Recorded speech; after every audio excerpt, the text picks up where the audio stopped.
오해라고 하는 부분에 대해서 다루면서 하나님의 말씀 함께 나누기 원합니다. 1절에 보시면 유대에 있는 사도들과 형제들이 이방인들도 하나님의 말씀을 받았다함을 들었더니 이렇게 나오고 있습니다.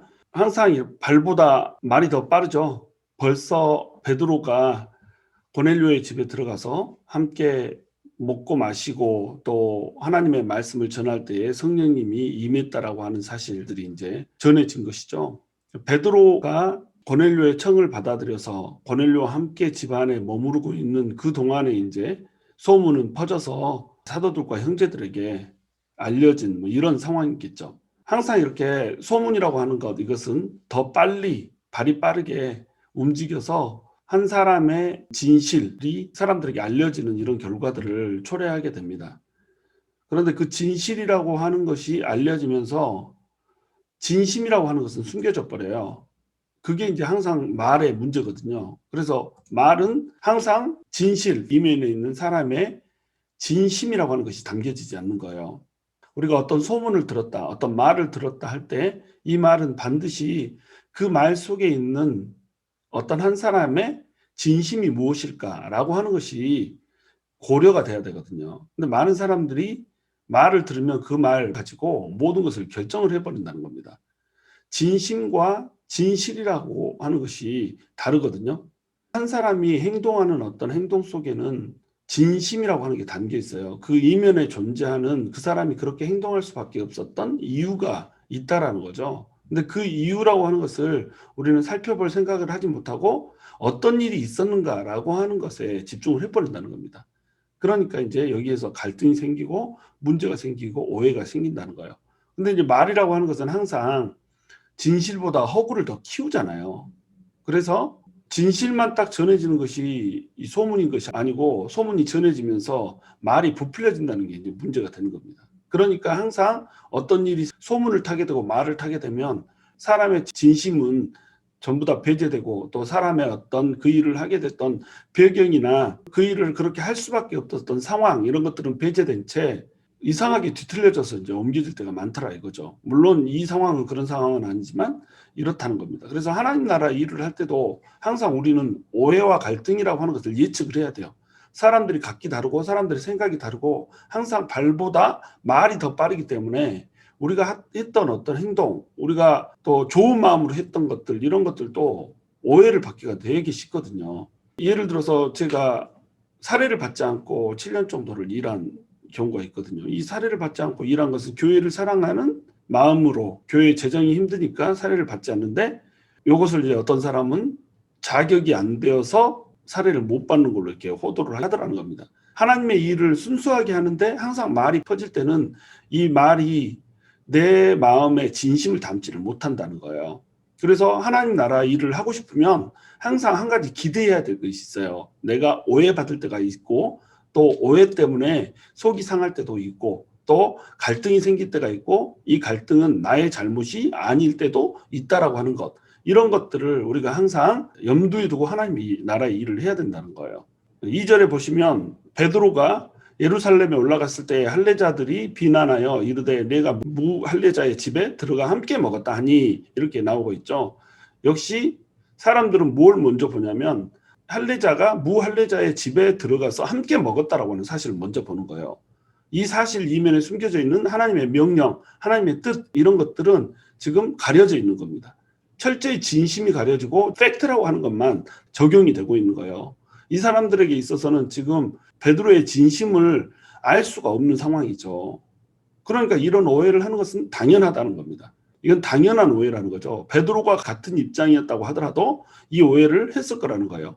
왜냐하면 유대인들은 구분이라는 것을 했잖아요. 하나님의 명령이기도 했고 너희는 구별되게 살라 이렇게 얘기를 했고 정결한 것과 부정한 것을 구별했고 할례자와 무할례자를 구별했고 이방인과 유대인들을 구별을 했고 모든 것들을 구별을 했단 말이에요. 홀리니스 코드라는 게 있어서 어떤 것이 거룩한가라고 하는 것을 순차적으로 이렇게 봤단 말이죠. 지성소가 제일 거룩하고 그 다음에 성소가 거룩하고 그 다음에는 물두멍이 거룩하고 그 다음에 번제단이 거룩하고 그 다음에 여인들의 뜰, 그 다음에 이방인의 뜰, 그리고 성전 밖 이런 식으로 구획이 정해져 있어서 그 구획에 따라 얼마나 더 정결한가 부정한가라고 하는 것이 결정돼 있었고 그 구획을 넘어서면 안 됐다는 거예요. 그래서 이방인의 마을에 들어가면 반드시 신발에서 먼지를 털어서 그 먼지가 부정한 먼지가 이방인이 아닌 땅 안으로 들어올 수 없게 이렇게 하는 풍습들까지 있고 이랬다는 거예요. 그런데 베드로가 함께 먹었다고 하는 거예요. 함께 먹었다라고 하는 사실은 유대인들에게 있어서는 식사 한 끼 같이 하는 이상의 의미거든요. 한 공동체임을 상징하는 겁니다. 식사를 함께 한다라고 하는 것은 마음을 섞는 것이고 모든 뜻을 섞는 것 이런 식으로 바라봤다는 거죠. 같이 먹는다라고 하는 사실이 이들에게는 형제 자매로서의 교제라고 하는 것을 의미한다는 거였다는 거예요. 그러니까 유대인들은 반드시 유대인들끼리만 같이 먹는 거예요. 이방인들과 함께 같이 먹지를 않는다는 겁니다. 그런데 당연한 오해를 지금 이 사람들이 하고 있지만 먼저 베드로에게 왜 이렇게 됐는지를 물어봤으면 좋겠잖아요. 비난하여서 무할례자에 네가 들어갔다라고 이렇게 일방적으로 얘기하기보다는 좀 더 부드럽게 얘기할 수 있지 않겠어요? 베드로도 유대인이고 거기다가 사도권을 가졌잖아요. 하나님께서 베드로를 통하여서 교회가 세워지게 하셨고 베드로가 교회의 리더로 세워졌으면 베드로에게 어떤 배경이 있을 것이다. 어떤 말하지 못할 사정이 있을 것이다. 라고 하는 것을 이해를 해줬어야 됐다는 거죠. 그래서 왜 그렇게 했는지를 먼저 물어보고 난 다음에 베드로가 확실히 실수를 했거나 이러면 그때 조치를 취해도 늦지 않거든요. 그런데 우리는 이 사람들에게 들려지는 말, 소문이라고 하는 것을 먼저 듣고 딱 결정을 해버리거든요. 그리고 결정한 대로 사람들에 대해서 나쁘게 얘기하고 악하게 얘기하고 비난하고 판단을 하고 정죄를 해버리거든요. 이게 문제가 된다는 겁니다. 항상 사람들이 그렇거든요. 얼토당토하는 소문을 들어요. 그 소문을 듣고 나면 이 사람이 그럴 사람이 아닌데 라고 하는 생각이 들어도 그냥 그 소문을 전적으로 밀어버린다는 겁니다. 이게 사람을 참 절망스럽게 하는 거거든요.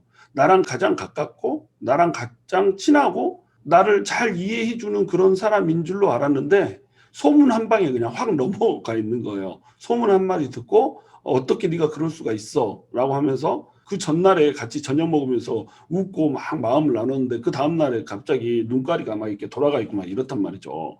왜 그러냐면 소문을 들은 거예요. 안 좋은 소문을. 그런데 그 전날 같이 함께 떡을 떼면서 즐겁게 교제하고 소문이 들어지기 이전까지 몇 년 동안 함께 친하게 지냈고 그 마음을 털어놨던 그 시절들은 전부 날아가 버리고 들은 말 하나가 그냥 사람의 관계를 확 무너뜨려 버리는 겁니다. 그 사람의 말을 들을 생각도 않고 눈 먼저 돌아가는 거죠. 이렇게 되면 안 된다는 거죠. 우리가 항상 그 사람의 사실에 대해서 팩트에 대해서 들었으면 그 사람의 진심이 무엇인지를 알아야 된다는 거예요. 사실이 있고 진실이 있고 진심이 있잖아요. 사실에 대해서 들었으면 진실이 무엇인지를 먼저 파악하고 진실에 대해서 들었으면 진심이 무엇인지 그 사람의 배경이 무엇인지 마음이 무엇인지 이걸 듣고 나서 그 다음에 판단해도 늦지 않잖아요. 4절 보시면 이제 베드로가 그들에게 이 일을 차례로 설명하여 이렇게 나오고 있습니다. 어떤 공동체건 오해는 생길 수밖에 없어요. 어떤 공동체건 오해로 인한 갈등이 빚어지는 것도 생길 수밖에 없어요. 그런데 진짜로 실력은 오해와 갈등이 있는가 없는가 유무에 의해서 결정되는 것이 아니라 이 피할 수 없는 오해와 갈등을 어떻게 해결하는가 어떻게 해독하는가 하는 데서 실력이 결정되는 겁니다. 여기서 이제 베드로의 실력이 나오는 거예요. 이제부터 베드로는 지금 이 상황에서 사도권을 주장할 수 있어요. 너희가 내 말을 들어보지도 않고 감히 사도권을 가진 나에게 도전을 하느냐 막 이런 식으로 할 수도 있잖아요. 내가 너네보다 못한 유대인이냐 나라고 해서 유대인의 법도를 알지 못하겠느냐 막 이러면서 바락바락 화내면서 달려들 수 있잖아요. 그런데 베드로는 그렇지 않고 그들에게 이 일을 차례로 설명하여서 어떤 일이 일어났는지를 쭉 해명을 해주고 있는 겁니다.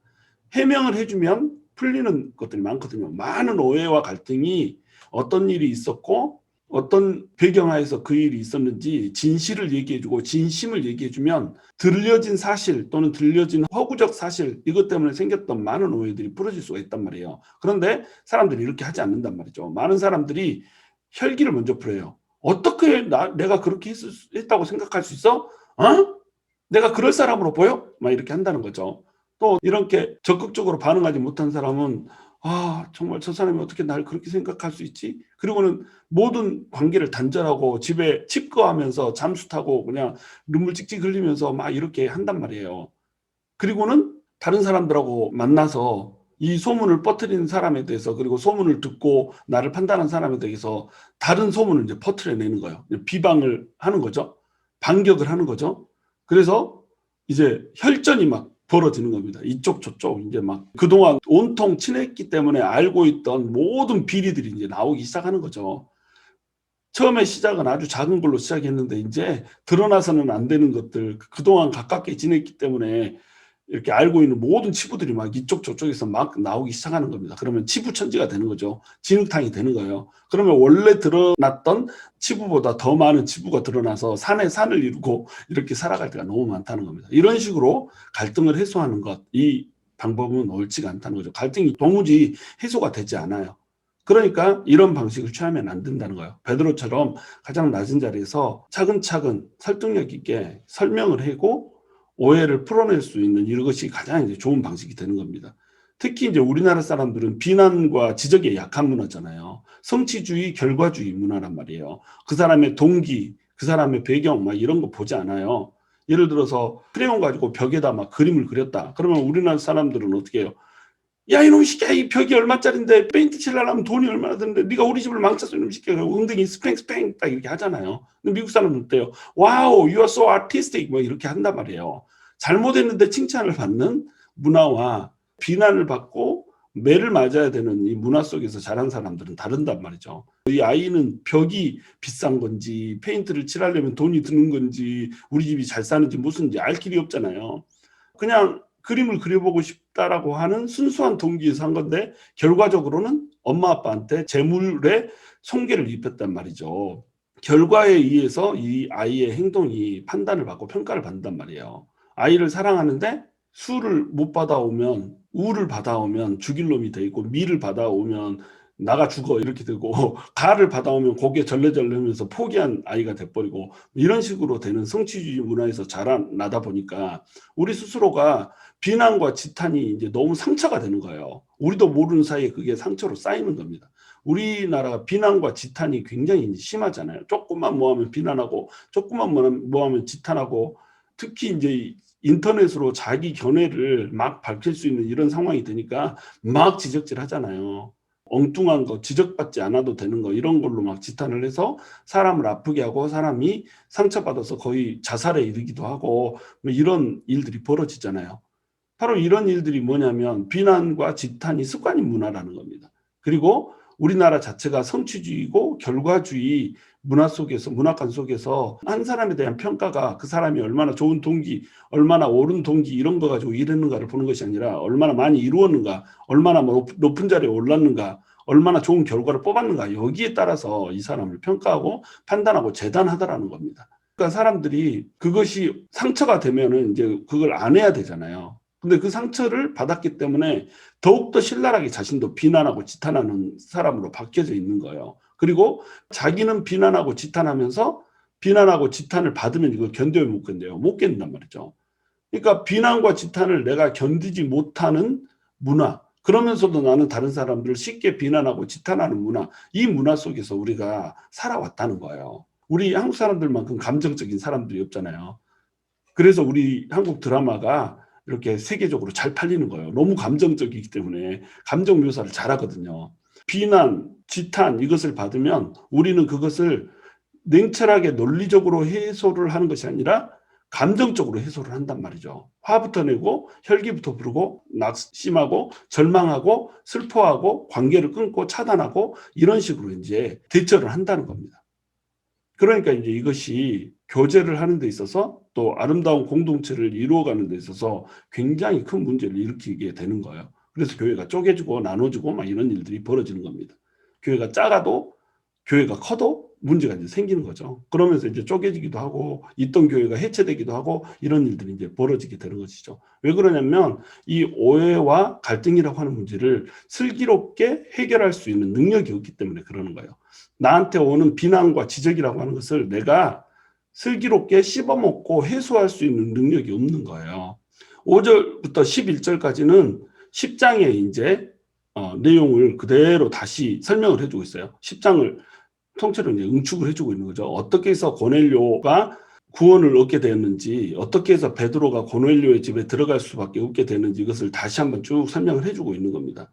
다시 이 설명을 해줄 필요가 사실은 없잖아요. 이러고 해서 이러고 했어. 딱 이렇게만 설명을 해주면 되는 건데 있었던 일들을 그대로 반복을 해주는 겁니다. 그것은 뭐냐면 지금 고넬료 집에서 일어났던 그 일이 엄청나게 중요한 일이라는 거예요. 역사적인 사건이라는 겁니다.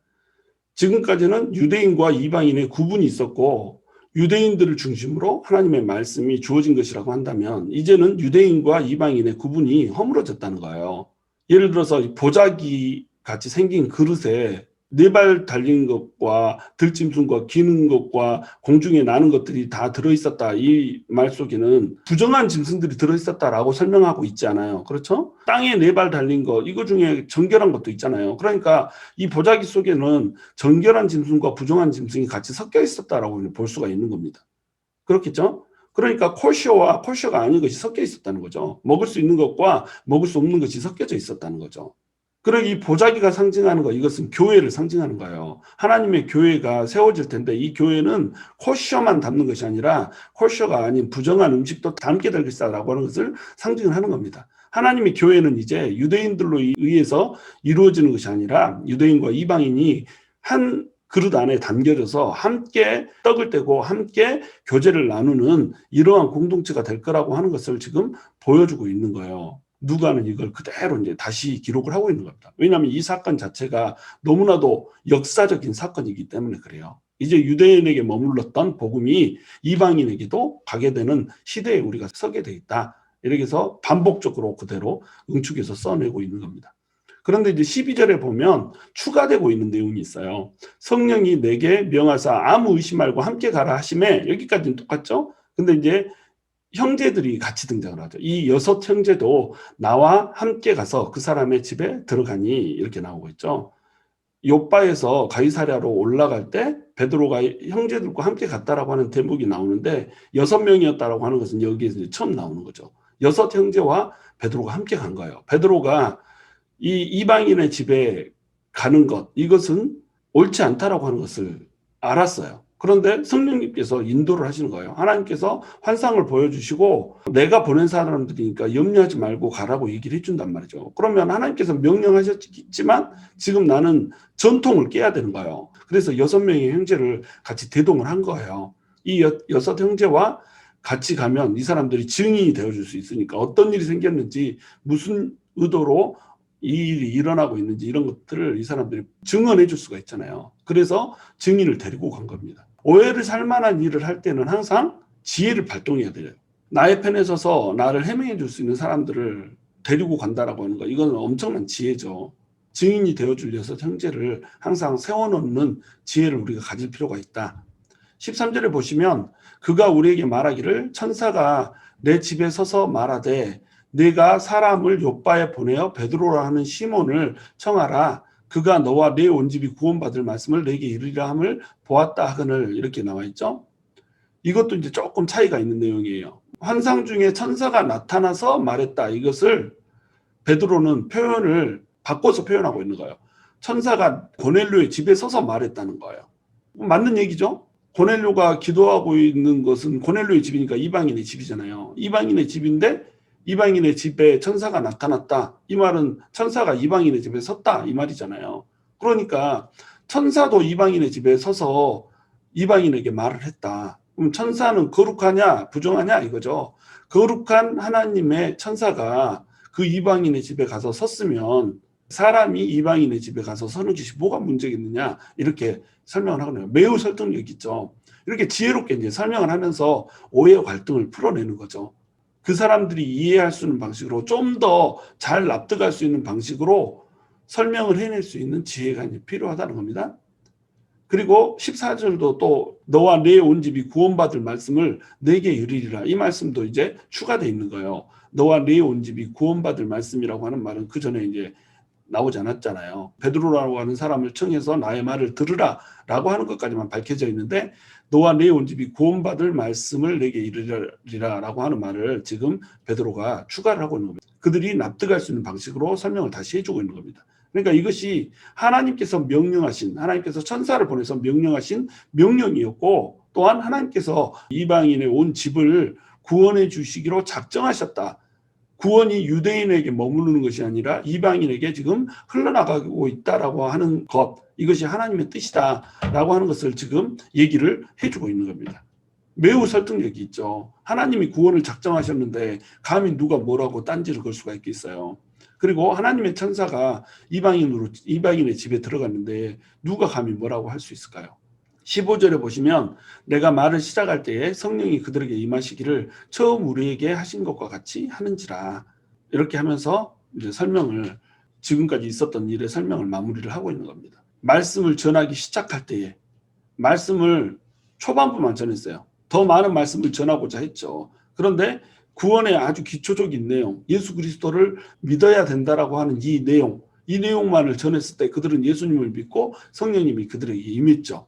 근데 그 성령님이 임했던 모양과 성령님이 임해진 수준, 이것은 처음에 오순절 성령 강림절에 나타났던 유대인들에게 보여줬던 모습과 똑같이 나타났다는 겁니다. 그러니까 하나님께서는 지금 유대인과 이방인을 전혀 구별치 않더라, 이 얘기를 해주고 있는 거예요.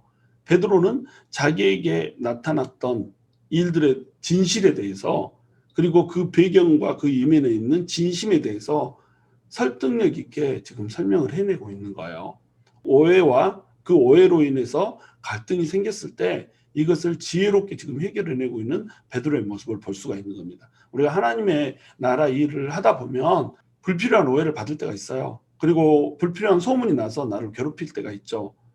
그런 경험 하나쯤 안 해본 사람이 없죠. 내 마음의 진심은 그것이 아닌데 사람은 그것을 오해를 하기도 하고, 그걸 오해해서 비난하고 정죄하고, 차라리 나한테 와서 얘기를 하면 내가 그것에 대해서 해명할 수 있는 기회를 가질 수 있는데 그 해명할 수 있는 기회조차 없잖아요. 자기들끼리 막 얘기를 하고 소문이 퍼져가지고 모든 사람들이 눈으로 나를 막 때리고 있는데 나는 왜 맞고 있는지조차 모른 채 이렇게 시간을 보내야 되고, 소문이 또 돌고 돌아서 내 귀에 들어오잖아요. 그러면 누구한텐가 나 진심은 이거였고 나는 그런 의도로 그런 것이 아니다, 나에게는 이러이러한 진심이 있다, 말 못할 사정이 있었다라고 하는 것을 얘기를 해줘야 되는데 얘기할 수 있는 그런 공간이 열리지를 않잖아요.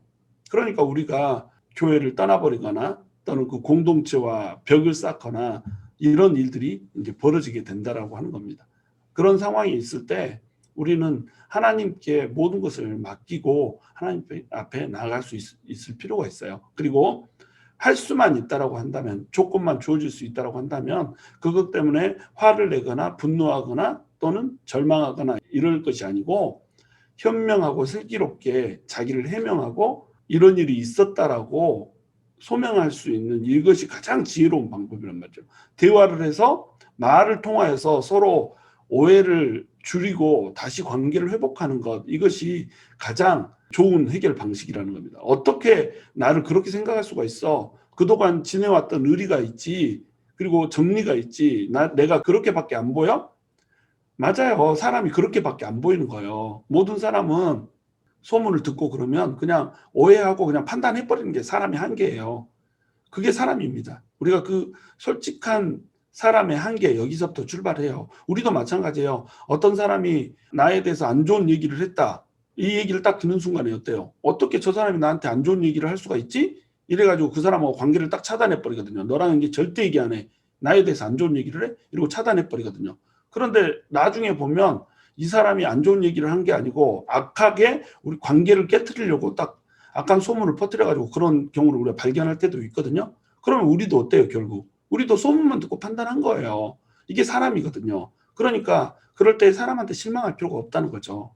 사람한테 실망할 것이 아니라 어떤 의도로 그랬는지, 왜 그랬는지, 나는 너에게 그런 말을 한 적이 없다라고 하는 거, 이런 것들을 잘 설명해서 그냥 관계를 다시 회복하면 되는 거예요. 그리고 사람을 전적으로 또 믿을 필요도 없는 거예요. 소문을 들으면 그 소문 가지고 날 판단하는 것이 사람이라고 하는 것을 우리가 쿨하게 인정하는 자리에서 서는 거예요.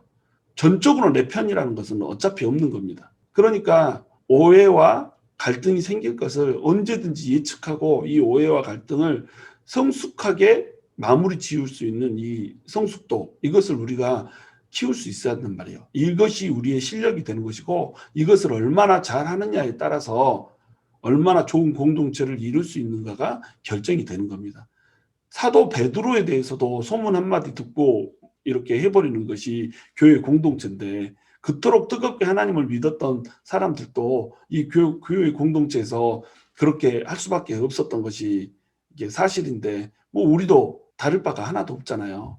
우리도 못하면 못했지 다를 바가 없는 그런 존재들이란 말입니다. 그러니까 우리가 이런 곳에서 이제 배우기 시작하는 거예요. 어떻게 하면 좋은 공동체를 이룰 수 있을지, 어떻게 하면 형제 자매들 간에 좋은 교제권을 형성하고 또한 좋은 관계를 유지하게 될지, 어떻게 하면 문제가 생겼을 때 그 문제를 지혜롭게 해결해 나갈 수 있을지, 어떻게 우리의 마음을 관리할지, 이런 것들을 우리가 집중적으로 또 고민하고 우리 내면을 키워내 나가고 강하게 하는, 우리의 영과 마음을 강하게 하는 이런 일들이 우리에게 있어야 한다는 겁니다.